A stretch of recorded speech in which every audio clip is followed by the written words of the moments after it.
Advertising has us chasing cars and clothes, working jobs we hate so we can buy shit we don't need. Hey everyone, welcome to a new episode of Project Uproar. We're going to do something a little bit different today. As you can see, we have Igor on the other line. Hey Uh, guys. hey, how's it going? And it's been a little while since the two of us have been together because of what's going on with the coronavirus. But I thought it'd be an interesting opportunity to be able to interview Igor and talk about what he does. As everyone probably knows, he is a YouTuber himself. So I'm just going to briefly get into a bit of a bio of Igor. So he's a full-time entrepreneur. And he's also an award-winning YouTuber. He just reached, I believe, 700,000 subscribers. Igor has also completed Teachers College. He got his degree in 2017 and also completed a Master's of English in 2018, and he got both degrees at Brock University in Canada. So, Igor, it's great to have you back. It's great to be in conversation with you again. Yeah, good to be here. Obviously not the first time, but I like the idea of this setup. And yeah, I've been very busy with like AnimeUproar. I've been working on it because what's going on in the world right now doesn't affect the YouTube, right? Mm-hmm. Although it affects teaching jobs. So I've been focusing a lot on that, but I've been happy seeing Ryan like working really hard on the Project Uproar channel. Yeah, and we're excited. We have two more guests lined up in the next coming week. Both are in line with a lot of our philosophies.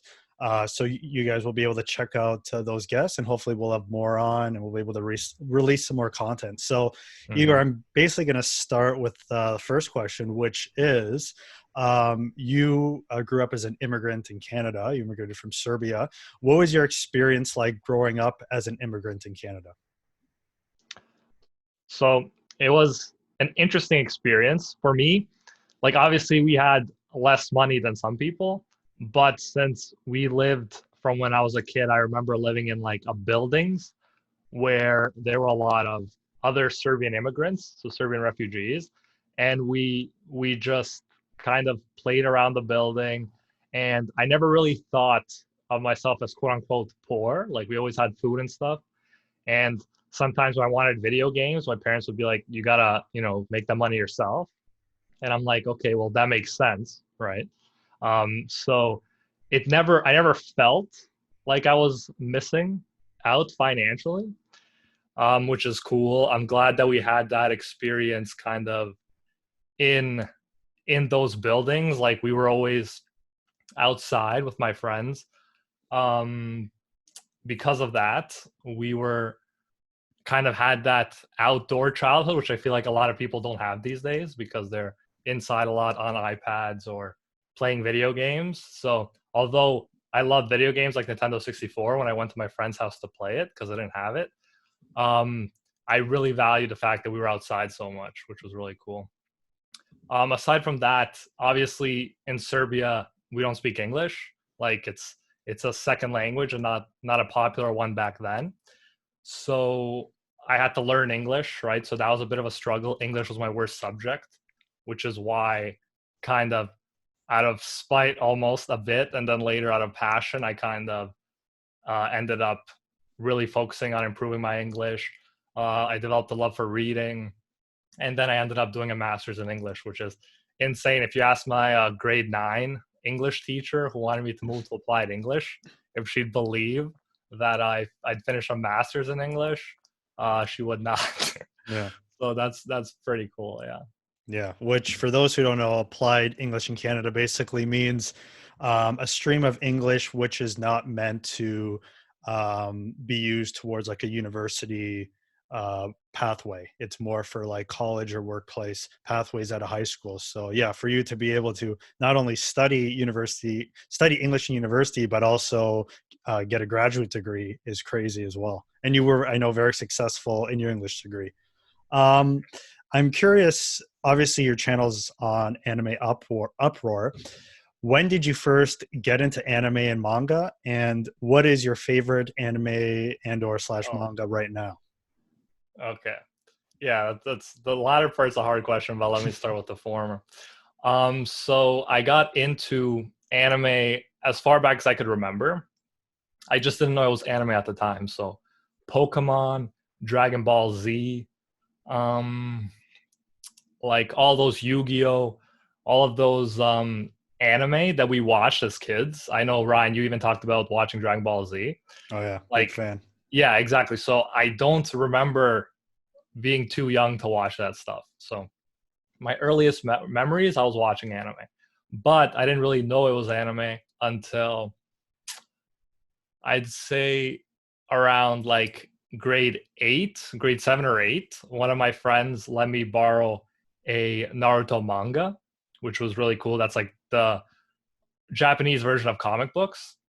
And then that's when I'm like, oh man, like this is amazing. What is this? And I started researching more and I started finding less mainstream anime. And then I found Inuyasha, which is pretty mainstream, but I thought that was really cool. It was a lot darker than most anime you'd see. That was like a whole new world for me when I was watching Inuyasha. And then Death Note was another gateway. I finished watching it before the dub was even out, so I finished watching it while it was subbed. And then after that, because of the internet, I got to explore and not just watch what the TV was offering. And so from then it was done. Like every year I was watching a lot of anime. And yeah, it's just something that I'd always come back to. I think there's important life lessons in it. I also just really enjoyed it. I think that was a big thing. And it relates to how I enjoy stories as well, right? With literature. I think that anime is a version of storytelling, and just as with any medium, when there are good stories to tell, I'm listening and I love hearing them and watching them. And my favorite, I'll say some of my favorite anime right now, and that includes Demon Slayer, which is, I'm reading the manga. The anime season is not airing right now, but like one of my favorite manga right now is Demon Slayer. I'm really into it, but I also like other things like Attack on Titan, Seven Deadly Sins, One Piece, and stuff like that. Cool. And obviously you have an award-winning channel right now. I still remember when I think you first started the channel. This was back, was it 2012, 2011? So yeah, the thing is, I had a bunch of channels before AnimeUproar. So like I used to make some videos like AMVs, if you know what that is. They're animated music videos. So you take anime and put like music with it, popular songs, and then you make it like go well together. So it sounds like the lyrics are referring to the anime. Yeah. So I had a bunch of channels with that, but they got taken down because like of copyright. So really, I was doing this since before 2011 for sure, because that's when we graduated from high school. I was doing it within high school years. So Okay, I was, cool. watching anime, making these videos, and then AnimeUproar evolved from that. Okay, so maybe that'll help with the next question. Why did you initially start, particularly AnimeUproar, and what was your initial vision for the channel, and has it changed over time? So wait, what was that? How did you initially start AnimeUproar? Why? Uh-huh. So it started out as just another channel because other channels were being deleted, right? And I asked my brother, I'm like, oh, what's a good name? And he came up with the uproar part. So kudos to him for that. Then I just posted some stuff, like I had AMVs on here too. And I never thought about it as like a making money kind of thing. It was always more of a passion thing. I didn't even know you could make money off of YouTube, which would have been insane to me then, but it was just something I did for fun. I loved watching people react to it. I remember, this is going to be funny because now we have over 700,000 subscribers, but I remember having like 32 subscribers, and I'm like, this is amazing. 32 people liked these creations that I'm making enough to subscribe to the channel. So that was huge for me. I just fell in love with the process. And then after my brother finished his PhD, then he's like, okay, let's try to take this more seriously. and try to turn it into a business, because by that point he was noticing some people actually making money off of YouTube. And I was, again, always posting, but not very frequently. So I had times where you'd go like months without posting and stuff like that. And then I'm like, okay, yeah, I'm down. I love you, love anime. Let's see if we can make something out of this. So there was a lot of experimenting. I remember me and one of my friends, Milos, we did like these reviews of Dragon Ball episodes for a while. We tried Pokemon Go videos. We tried anime comedy skits. And it's insane how many things we went through. And like the channel is still always trying new stuff, evolving. But there are so many months, years of like making videos that weren't actually making any money, but you like the process, you like what you're doing, so it's not that big of a deal. And then eventually it ended up making enough money for me and my brother to do it full time, which is a dream come true and something I definitely didn't count on happening when I started doing it. Cool. So based on the kind of approach you're taking now, I guess more of, would you consider it more of a video essay approach? Commentary? Yeah. So right now we do a lot of reviews. Yeah. And then we do a lot of, yeah, just exactly. We're talking about the anime or manga. And then we have awesome visual editors who are helping us now. Obviously, we did that all by ourselves before. Mm-hmm. But now that the business is doing well, you know, knock on wood, we have enough money to hire editors, and then they're helping us out. Yeah. So how long have you been doing that approach, the commentary, the reviewing approach, and how long did it take for it to kind of grow to where it is now? I know it's probably not like a mathematical. No, that's a great question. So let me tell you here, I'm going to go on my phone just a sec to kind of get a sense. I believe, you know, this could take a while. I'll just tell you, I believe it was around 2-3 years ago that we first started making these videos where we talk and then we show other stuff. So we're not actually kind of like talking within the video. Like you don't see us. Mm-hmm. You see the actual style, and it's scripted rather than just off the cuff. So that style we probably started around 3 years ago. And then we made some money, but it wasn't financially viable until kind of like 2 years ago. Yeah. So, but before that, we had a year or more of trying like different stuff with Pokemon Go vlogging. That was a lot of fun too. And obviously I didn't make money, but it was part of the process. Mm-hmm. So do you feel for like new podcasts or new YouTubers, do you feel the visual approach rather than talking to the camera is a good way to maybe start getting some views? I think it depends on you and like what works for you. For us, like it worked because you could do a lot of topics and you could cut out the fluff, right? While you're thinking about stuff, you could do the research just like you're writing an essay, right? And write it out. And me and Animac have a lot of experience with that because in university, we did do a lot of essays. You know, I did graduate school, he did graduate school, he finished his PhD. So it just seemed natural to us. And then that way we could do a lot more videos with a lot larger scopes. That would be difficult to do if you're just talking to the camera. And so that really worked out for us. But again, maybe that's not the kind of YouTuber you want to be. Maybe you want to be like a more, what's your reaction? What's your immediate reaction kind of YouTuber? So it depends, but I'd say try out different things and see what works for you. Yeah, certainly. And that's what you did, obviously. I'm curious, what are some obstacles you faced along the way of whether it be when you first started or over these last couple of years, and how did you kind of get through them? So, wow, obstacles. Yeah, no, there's definitely been a lot of obstacles.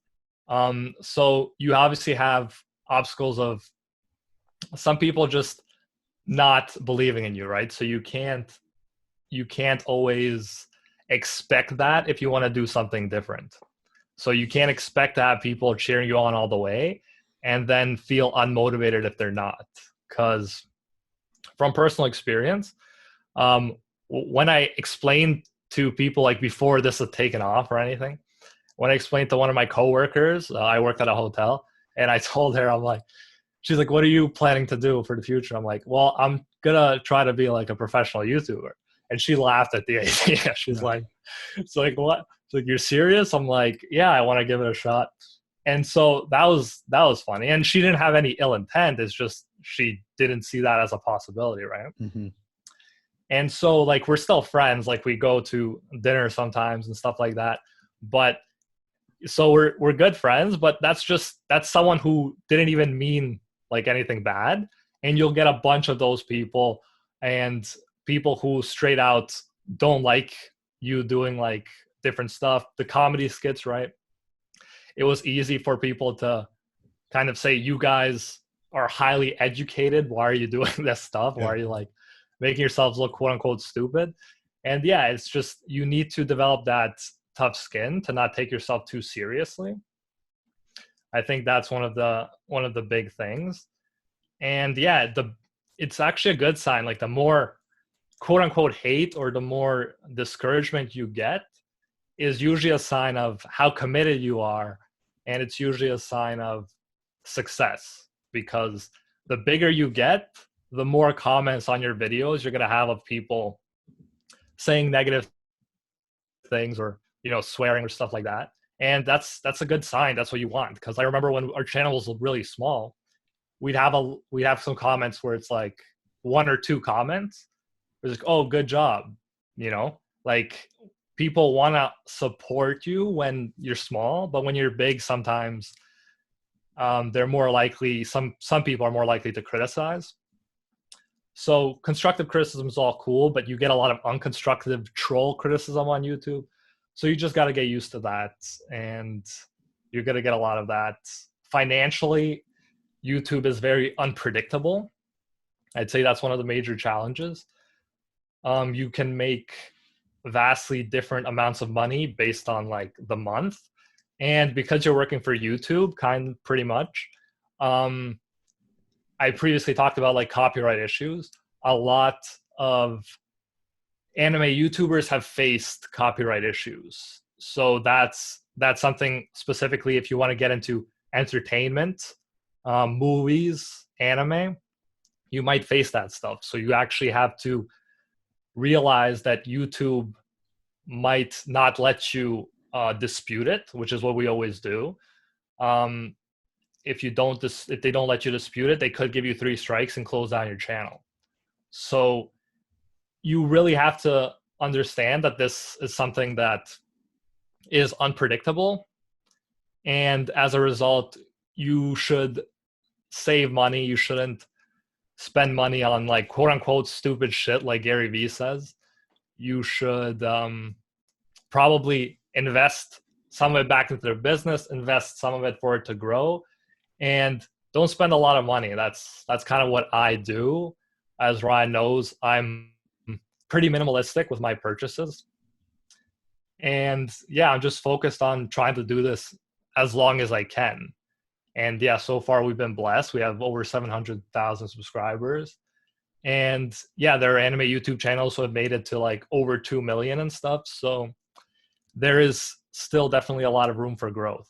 Yeah, for sure. And I think that advice you gave is useful for any sort of business person being okay with it being unpredictable, because yeah, look at what's happening now, and businesses are having to shut down because of this unforeseen kind of virus that's going around the world. So yeah, making sure you have savings and being okay with the idea that this is a business and therefore there's risk to it. I think that's great advice as well.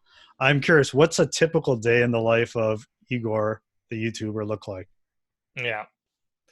Yeah, it's like Igor, the YouTuber. I kind of like, people would, mostly from AnimeUproar, people would say Gozen, the YouTuber. Gozen, the YouTuber.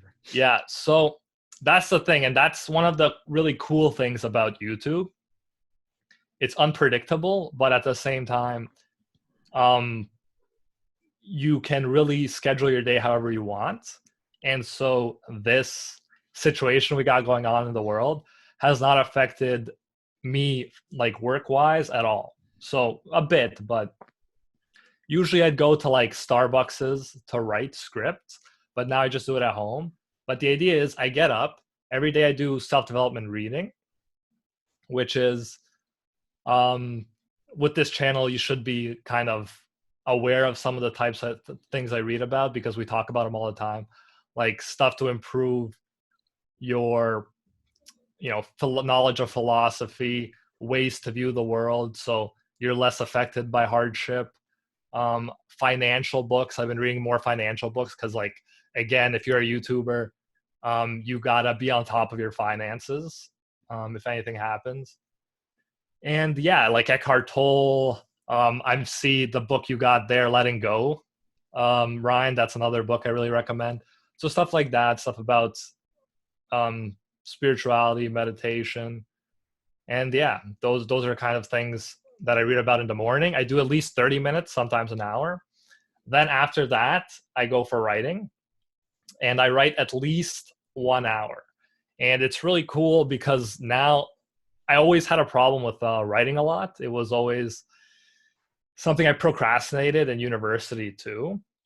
And I finally like conquered it over a year ago when I started. Like I told myself, no, you're going to write every day. You want to be a writer, you're going to do it every day, at least an hour. Then that coincided 3 days later with Ryan getting me The War of Art, which encouraged me to keep going. That's an amazing book by Stephen Pressfield. So I started reading that. I ended up using that as motivation to keep me going. And now it's been over all of last year. I wrote every day. I started like in 2018, at the end of 2018. And now we're into March, and every day I've written for at least about an hour. And usually once you start writing, every writer knows it's easier to keep going. The important thing is to just sit down in that chair. So I make sure. I had some difficult days where it was like, I was on a bus coming back from somewhere else and it was late and I didn't feel like doing it, but I like wrote in my journal, or I wrote scripts, or I wrote something. Like it didn't really matter what, but just that I was writing.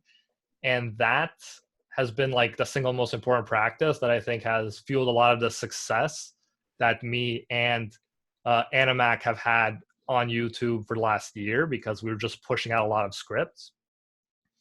Then after that, I usually work on some editing. I do recording of the audio of scripts. Then I edit the audio because there's a lot of mistakes when you're recording. It's not like a perfect take. Ryan knows that because he recently did one of those videos too. And after that, we send them out to editors. We upload videos. If we're uploading that day, which we usually are, now we're uploading like 5 to 6 times a week. So yeah, it's busy. I answer comments on the videos, especially within like the first hour. I try to answer as many as we can. Sometimes we get like thousands, but I try to the early notification squad, I try to answer all of their questions. And yeah, I just find different ways to build on that. I sometimes watch anime, right? Important for a job. I read manga. And obviously, usually when this situation is not going on in the world, I go out more frequently with my friends. But yeah, with this situation, I've been watching more stuff. I've been working longer, and yeah, so trying to spend time with family when possible. And that's kind of the situation. Although I will say that if you want to be like an entrepreneur and if you want to run like your own business, it is important that you are willing to forego like a lot of other stuff, especially while the business is taking off, because you have a situation where you have to, like, I remember working like all day from when I wake up to when I go to bed for a specific summer when we were trying to make this profitable, because we had a lot of people saying we couldn't do it. We had like timelines that we had to do it by to like make some money. And so like I really pushed myself hard that summer, and yeah, like it paid off, but I also worked a lot. And now thank God we're at this point where I'm still working every day. There isn't a day that I don't work on this stuff, but I don't need to spend like from when I wake up to when I go to sleep working on it. So that's something important, to be ready in the beginning parts, to really like work hard to get it to take off. And then once you get it to take off, you don't need to put as much work into it to keep it going, but I still recommend working, you know, every day on it, because that's something that will keep you keep the momentum going.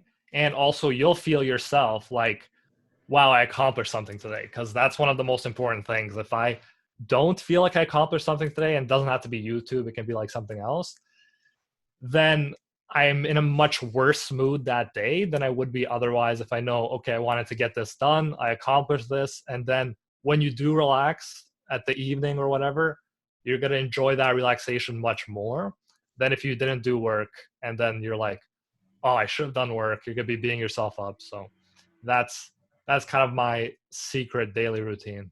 Yeah, interesting. I think you left us with a lot of good advice for beginning YouTubers who, especially maybe during this time period where a lot of us are working from home, who may want to start up a channel. I think you left us with a lot of good advice. Create a routine, um, you know, be willing to put in the work and try different approaches. I think that's Yeah, cool. I think it's about framework, right? The frame you're viewing it from. Like you gotta not care what other people think. You gotta not care about um, people judging you, kind of thing. Obviously, you want to know what your fans think, and you want to like also give them stuff they want too. But people judging just for the sake of judging, you want to get an immunity to that to as much as possible. You So that's why framework is really important, and consistency. Framework, consistency, and pushing your comfort zone, I think, are the most important things you can do as a starting YouTuber or as someone who's further along in the journey as well. Yeah. I'm curious, potentially some audience members would like to hear this answer. I don't know if you could give a black and white answer, but typically, how long does it take from like an idea, as in conceptualizing an idea, to having it published out on YouTube? How long does it take for a typical video to like be created in your head and for it to be published? It could take one day, to be honest with you. So it all depends. Some videos are longer than others, but I've had a 1 day turnaround as well. So it really depends. Just at this point, I'm more so focusing on this long term, making it sustainable. So I'm not every day trying to like work myself to the bone.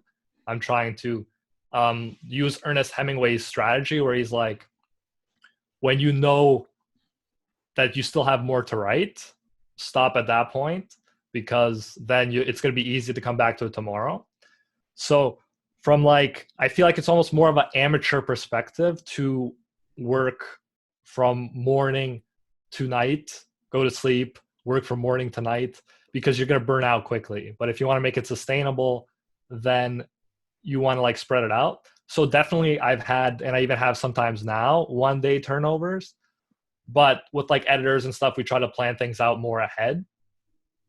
And so now I'd say a video could take two to 3 days to kind of complete from start to finish. But again, it depends on how long the video is. Some of my scripts I finish in 1 day. Some scripts, like one I've been working on, I like probably took me 5 to 7 days to finish it. So it all depends.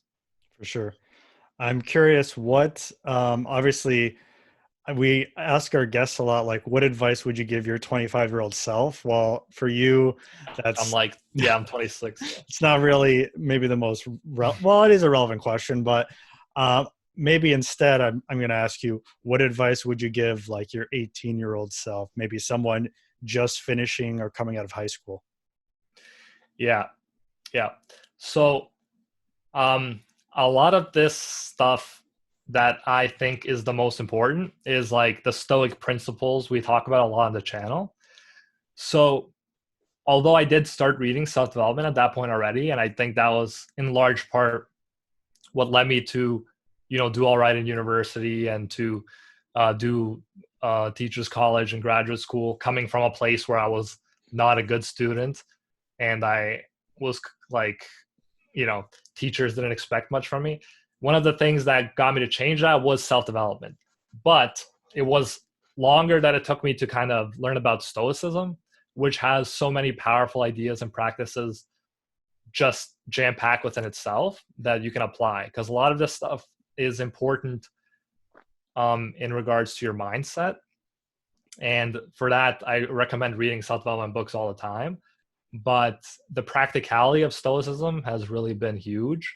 So I think like stuff like memento mori, thinking about your death, stuff like negative visualization that I was even doing before I knew about Stoicism, but like I wasn't doing it consciously. So I think it's more effective doing it on purpose rather than just kind of doing it by yourself. Yeah, stuff like that, stuff like focusing on what you can control. I think that's one of the biggest things, because you can't control what other people will think about you. So that also helps with like starting businesses, doing anything in life.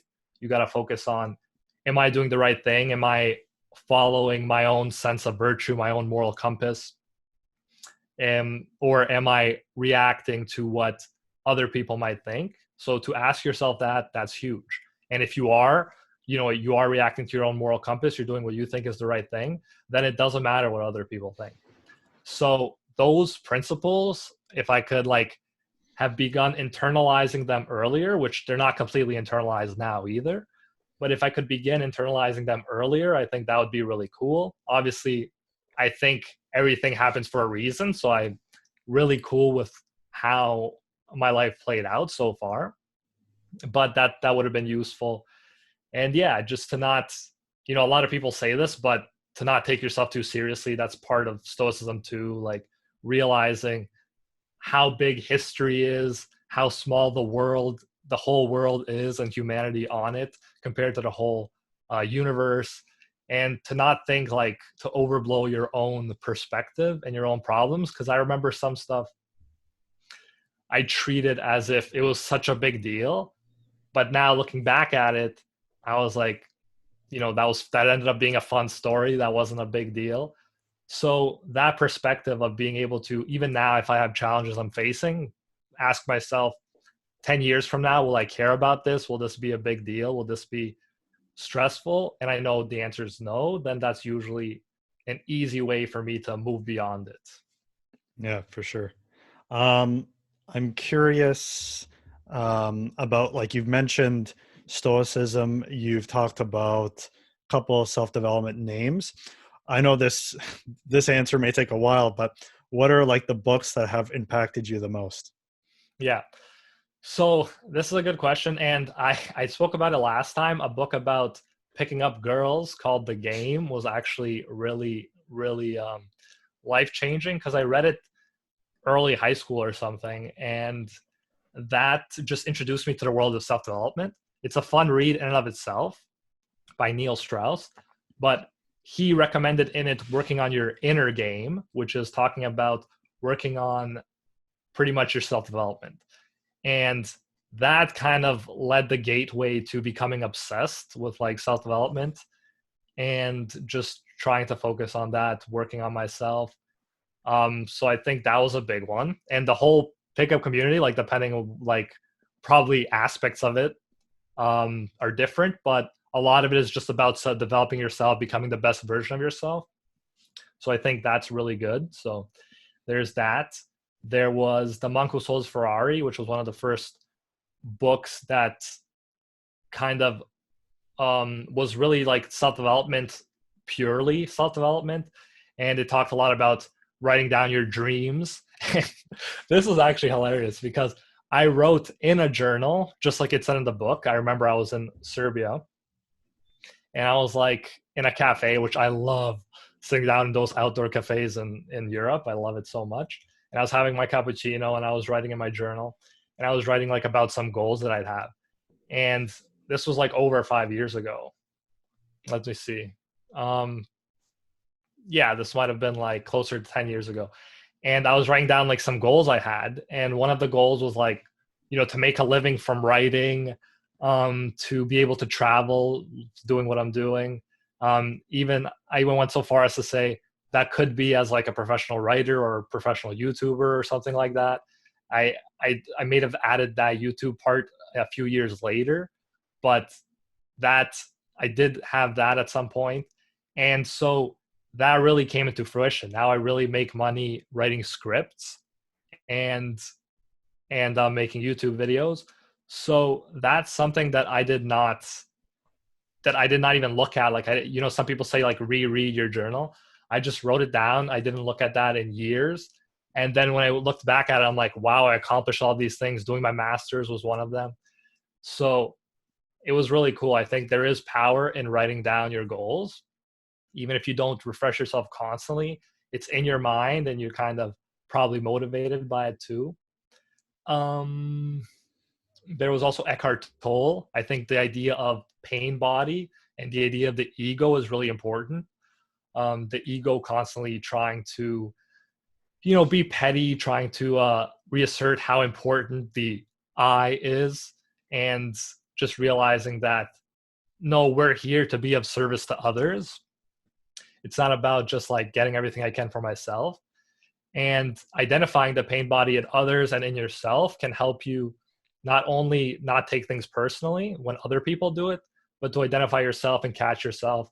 And one of the best things is having people like my brother who are also into self-development, Ryan, like you too.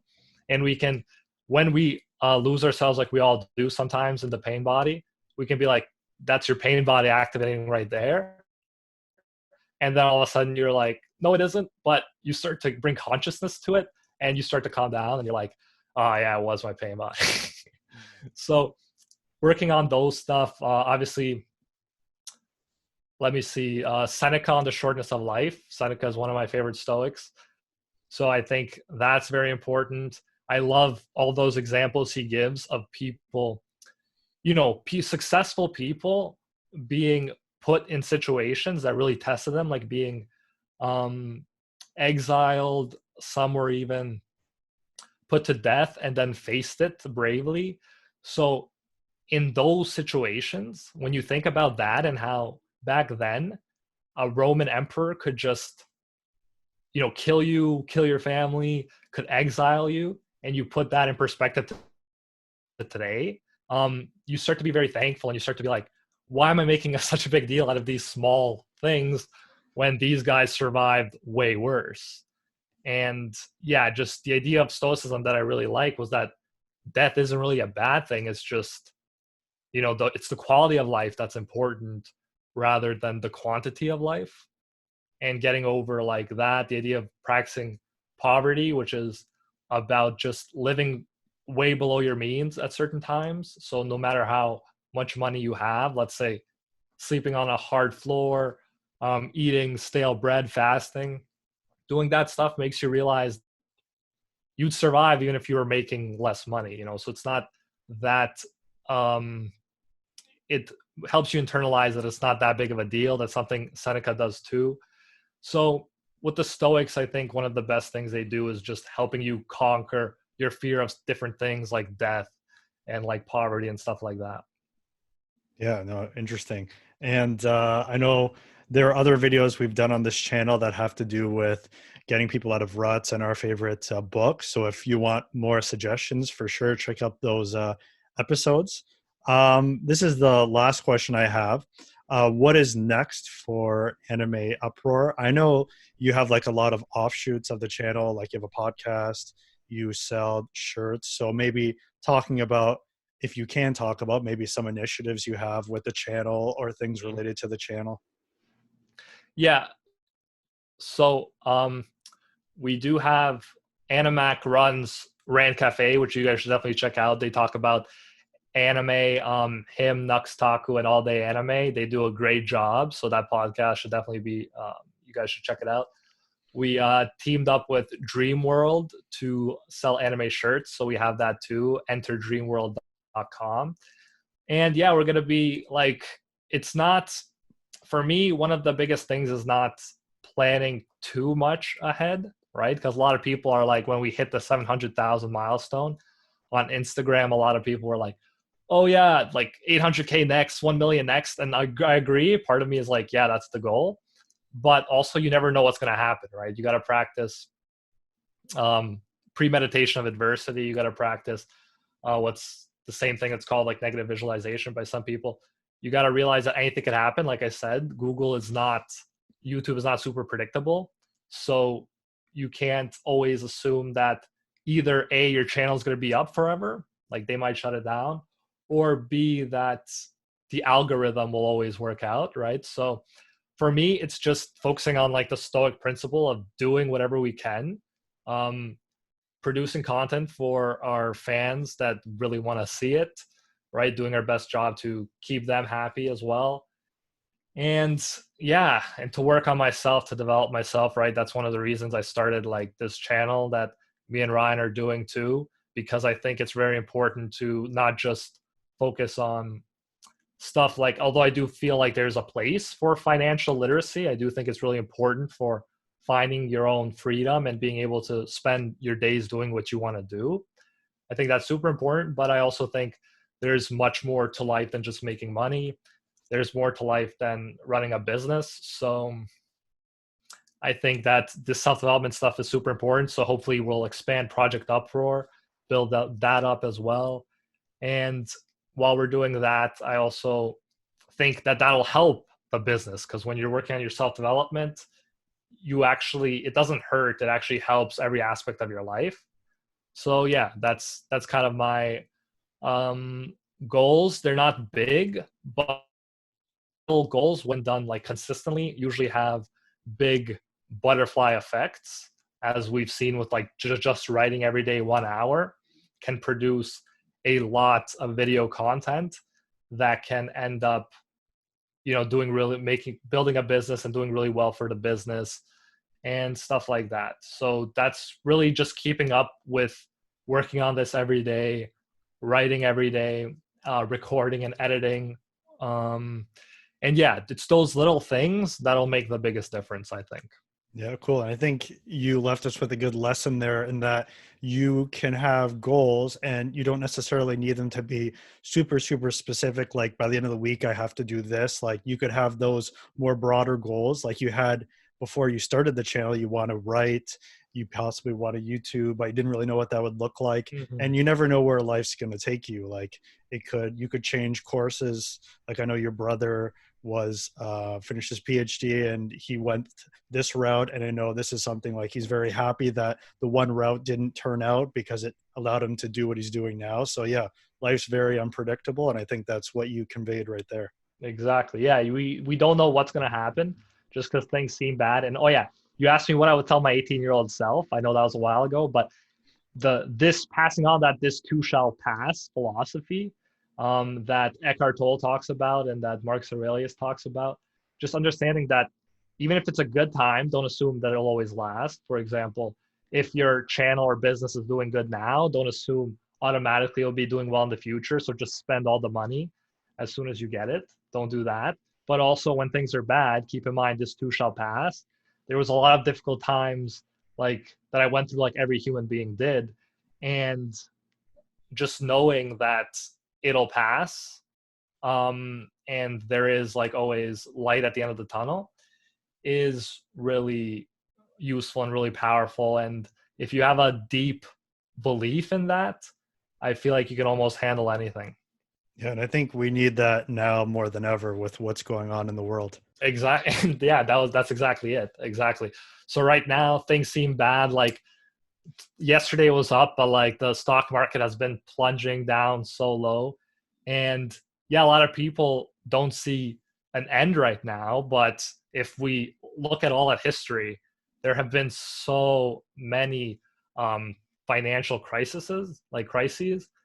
And this one is obviously unique in the sense of we're staying at home, right? That's never happened in my lifetime that we had something like this. But every single crisis, health-wise, financial, is unique in its own way. So I feel like yeah, this is definitely a big deal. This is once in a lifetime for some people happening. But yeah, I think we need to focus on the positive, focus on what we can control, follow the guidelines. Don't meet with like groups of over 10 people, wash your hands a lot, um, do everything you can. And also there are people taking advantage of the opportunity to make money during a stock market dip too, because most millionaires are made during stock market crashes rather than when the economy is doing good, because there's a lot of businesses that are on sale. So there's always opportunities, no matter how bad the situation is. But yeah, first and foremost, you got to make sure to protect yourself and the people close to you, because the last thing we want is to, for young people to be bringing in the virus for older family members to get. For sure. Well, thanks a lot for the conversation, Igor. And again, congrats on hitting 700,000 subscribers on AnimeUproar. 700,000. Yes. Thank you all. We call our fans different things like Space Cowboys and stuff like that. So, but yeah, like the Space Fam.